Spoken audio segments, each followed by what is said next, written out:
It turns out that Fujin is a woman in Mortal Kombat 1. Yeah, how's that for crazy? And then on top of that, we have new character bios finally revealed and also a bunch of new stages as well, and so much more. Another day means more Mortal Kombat 1 news. I'm covering it all the time on this channel, pretty much daily at this point. So if you want to stay up to date on Mortal Kombat 1 news, then make sure to subscribe and ring that bell. That way you never miss any future videos. And without any further ado, let's begin. Starting off with Lady Fujin, because that's the craziest news I've heard in a while when it comes to Mortal Kombat 1. And a big shout out to Brusque Poet, because his tweet is how I actually learned about this. Although I guess they're called X's now, the site is no longer Twitter, it's called X. I'm just gonna call it Twitter if it's all the same with you guys. But yeah, anyway, here's the tweet. I'm gonna throw it up on screen. Raiden has a sister in Mortal Kombat 1, which either means Fujin is gender bent or Raiden has a normal human sibling. I mean, can't it be both? It would make perfect sense to me if Raiden's sibling is still Fujin, but also a lady. I mean, the name's not gender specific, is it? I'm just saying, the gotta win doesn't have to be a woman, and I'm all here for Lady Fujin because unless you haven't been online at all, the internet has already gone crazy with Lady Fujin, especially ever since Snapchat and Instagram with all their face filters. For anyone not aware, maybe you live under a rock, there's tons of apps that have face filters and can straight up swap your gender, and video game characters are not safe from this, especially games like Mortal Kombat 11 where the graphics are so real that you can actually trick the face filter app into thinking it's a real face, and therefore, yes, it will change the sex of the character's face, which I just find hilarious. Anyway, to keep things simple, once again, female Fujin is nothing new, okay? My timeline is filled with Lady Fujin. In fact, at some point, even I did it just for fun, and like,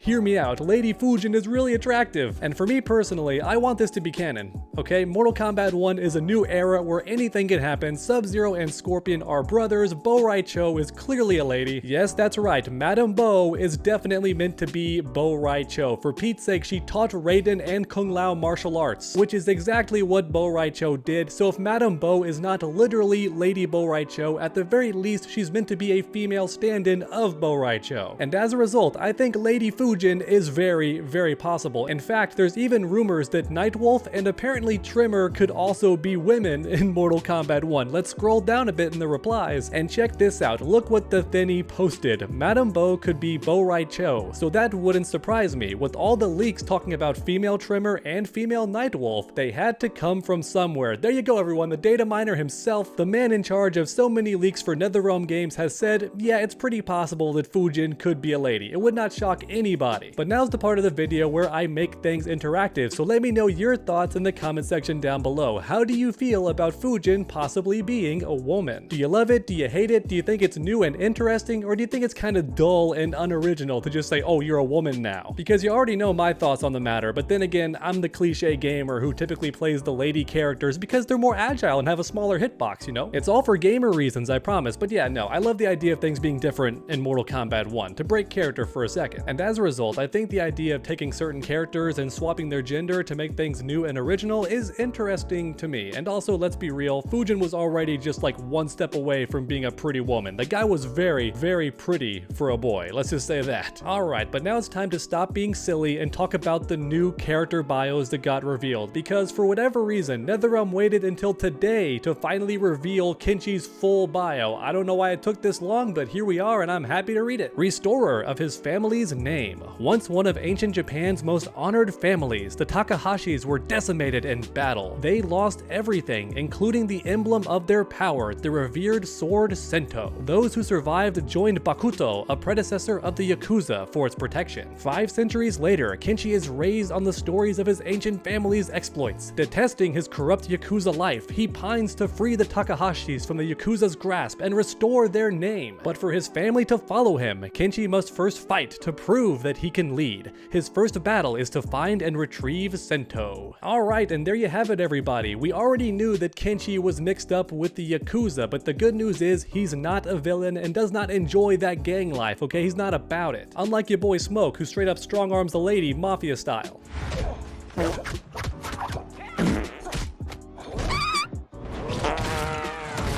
By the way, between you and me, I think that whole thing was fake. I believe it's all an act and Liu Kang is just testing Raiden and Kung Lao's resolve. Or in other words, Madame Bo was in on it, and that's a breakaway table. It's all WWE nonsense, okay? Nobody actually got hurt. No old people broke their hips in the making of this film. Everyone's okay, including Madame Bo. But I digress. This backstory for Kenshi is very cool and complex, which has me hopeful that finally he's going to get his own chapter in story mode. Fingers crossed, because even though Kenshi is by far one of the most interesting and beloved characters in Mortal Kombat, and also the fan favorite from the 3D era games, for whatever reason, he has never gotten his own chapter in story mode, and I think it's finally time. And sadly, that's the only new bio that NetherRealm has posted so far, but rest assured, there's going to be many more in the future, because in case you're not aware, Mortal Kombat 1 is less than 1 month away from releasing. And that's likely why the Mortal Kombat 1 Twitter page is going crazy and just posting every single hour on the hour. They are going at it like crazy. And in fact, they can't stop tweeting about the stages. So let's go ahead and read them, because some of these new stages are super interesting and they look beautiful and I want to learn more about them. So here we go. First up, we have the Living Forest, a place of transcendent beauty. The Living Forest embodies peace and calm. Its trees house the souls of Outworld's honored dead. Illuminated by the sun, the forest is a masterpiece of nature, but a particular magnificence can be found during its frequent rainstorms. Wow, I never thought I'd see the day where the Living Forest was not a creepy horror film setting. Believe it or not, this is the first time the Living Forest is happy